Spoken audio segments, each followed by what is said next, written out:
A advocacia, ela tá no sangue da minha família.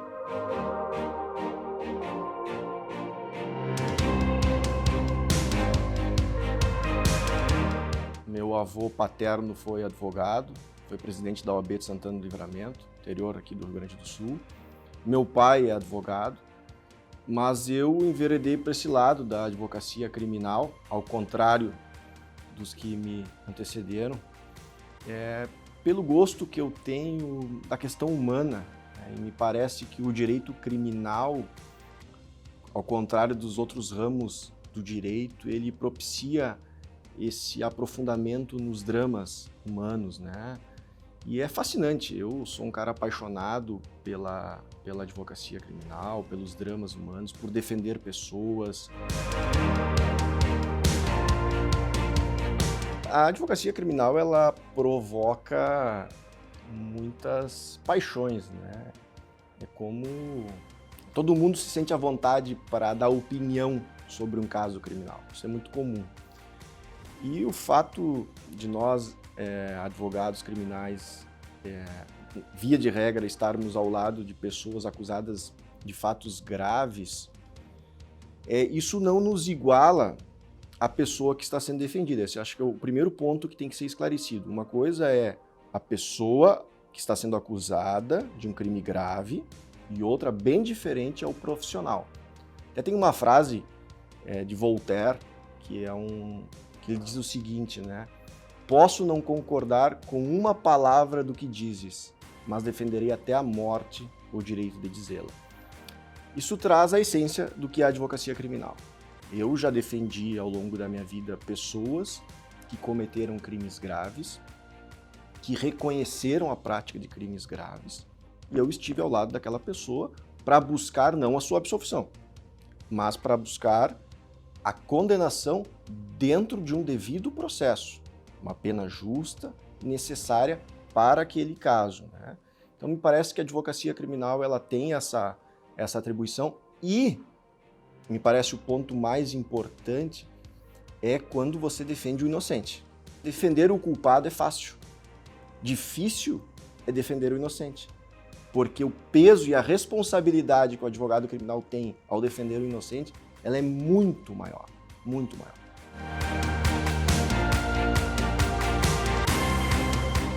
Eu, particularmente, tive a oportunidade ao longo da minha vida de trabalhar em casos de grande repercussão e a cautela do advogado ela deve aumentar.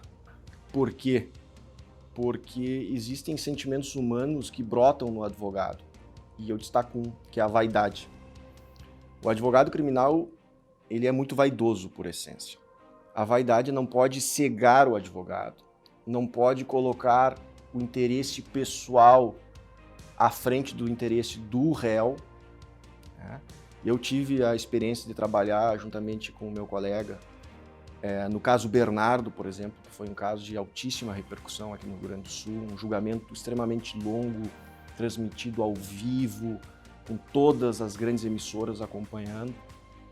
E eu, quando saí daquele julgamento, em que pese o resultado desfavorável, eu sempre faço uma autocrítica com relação à minha atuação.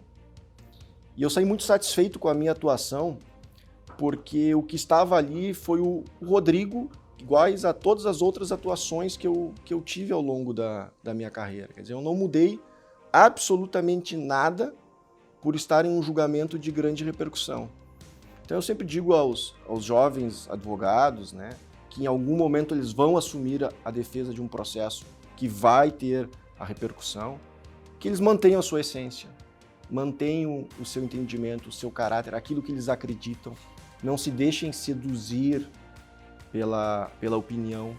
A opinião publicada na imprensa, que eu digo, né, que é diferente da opinião pública, né, porque são poucas pessoas que ditam a opinião pública.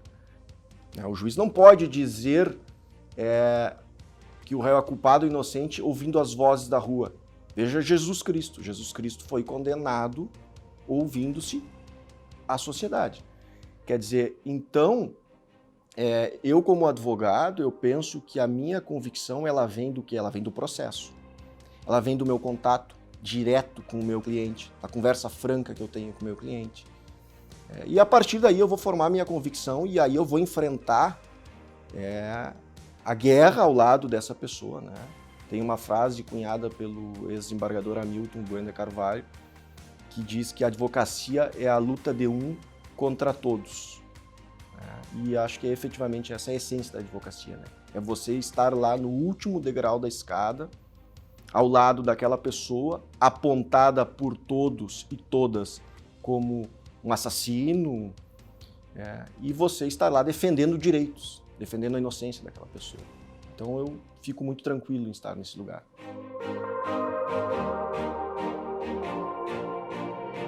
Lealdade, flexibilidade, autenticidade e confiança.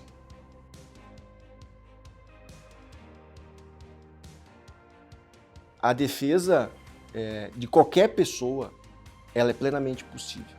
Qualquer pessoa.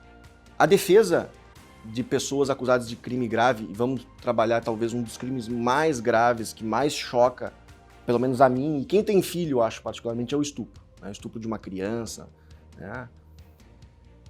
Ele é um crime muito delicado, é um crime grave, porque, veja bem, você vai ter a palavra de uma criança dizendo que foi violentada por um adulto, e você vai ter um adulto dizendo que não praticou aquele fato. Esse adulto bate às portas do meu escritório pedindo que eu defenda. Eu, particularmente, por uma estratégia minha, por algo que eu acredito, a primeira coisa que eu faço num processo como desta natureza, por exemplo, eu encaminho este réu a uma psiquiatra forense, de minha confiança.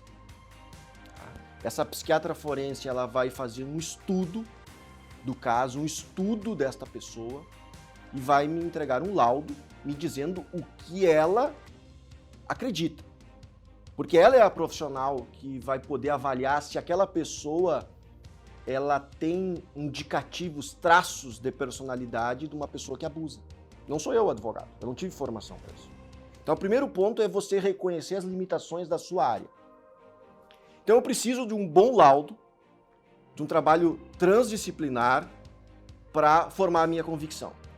Tendo esse laudo me indicando de que aquela pessoa não tem traços de uma pessoa que poderia praticar um crime desta natureza, eu assumo a defesa com total tranquilidade. Como eu disse, a pessoa pode ser acusada do crime mais grave que tiver, mas ela pode ser inocente.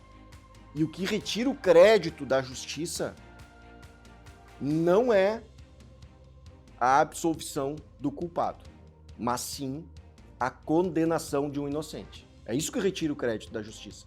E o trabalho do advogado é esse, evitar ao máximo erros judiciários. E crimes graves como estupro, homicídio, latrocínio, são crimes que exigem do advogado esse esforço, esse trabalho hercúleo para justamente conseguir com que o juiz não olhe para a acusação só, né? Que é mistério do juiz olhar para o réu, olhar para o réu e olhar para aquela pessoa que está sentada ali um pouco. É importante olhar para a vítima, mas também é muito importante olhar para o réu.